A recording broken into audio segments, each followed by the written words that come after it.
Hi, welcome to our channel.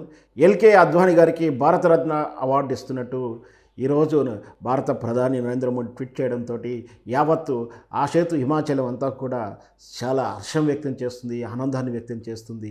నిజంగా భారత్ అంతా కూడా గర్వించదగినటువంటి ఒక సత్శీలుడు ఎవరైనా నాయకుడు ఈ కాలంలో ఉన్నాడంటే అతను ఎల్కే అద్వానీ అని చెప్పవచ్చు. ఎల్కే అద్వానీ 1927 జూన్ 8న పాకిస్తాన్ ప్రాంతంలో ఉన్నటువంటి సింధ్ రాష్ట్రంలో పుట్టినటువంటి వ్యక్తి. భారత విభజన తర్వాత, భారతదేశం ఏర్పాటు తర్వాత ఈ పాకిస్తాన్ ప్రాంతం నుంచి ఇండియాకు వచ్చి ఇక్కడ భారతీయ జనసంఘ్ క్రియాశీలకంగా ఉన్న వ్యక్తి మనందరికి తెలిసిందే.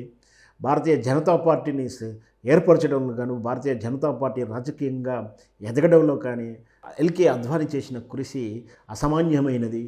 పైగా ఈ దేశంలో సచ్చరితటువంటి నాయకుల శ్రేణుల పేర్లు రాస్తే ఖచ్చితంగా మొదటి 10లో ఖచ్చితంగా ఎల్కే అద్వానీ గారి పేరుంటుంది.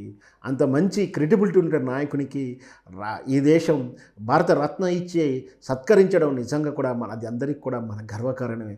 అతన్ని ప్రధాని హోదాలో చూడాలని చాలా అభిమానులు కోరుకున్నప్పుడు ఆ కోరిక నెరవేరలేదు. దానికి రకరకాలమైన కారణాలు సహేతుకంగా చూపిస్తున్నప్పటికీ అతన్ని ప్రధానమంత్రిగా చూడలేకపోవడం అనేది నిరాశ గురి చేసిన ఈ భారతరత్నతోటి అతని అభిమానులు సంతోషాన్ని వ్యక్తం చేస్తున్నారు. మొత్తం మీద భారతరత్న అనేది ఎల్కే అద్వానీకి ఇవ్వడం ఈ మన యావత్తు దేశమంతా కూడా గర్వించుతుంది. భారతరత్నకి నిజంగా కూడా సరి అయిన అర్హుడు ఎవరైనా ఉన్నారంటే ఈ కాలపు రాజకీయ నాయకుల్లో అది ఎల్కే అద్వానీ గారికి సముచితమైన అందరూ చెప్పవచ్చు.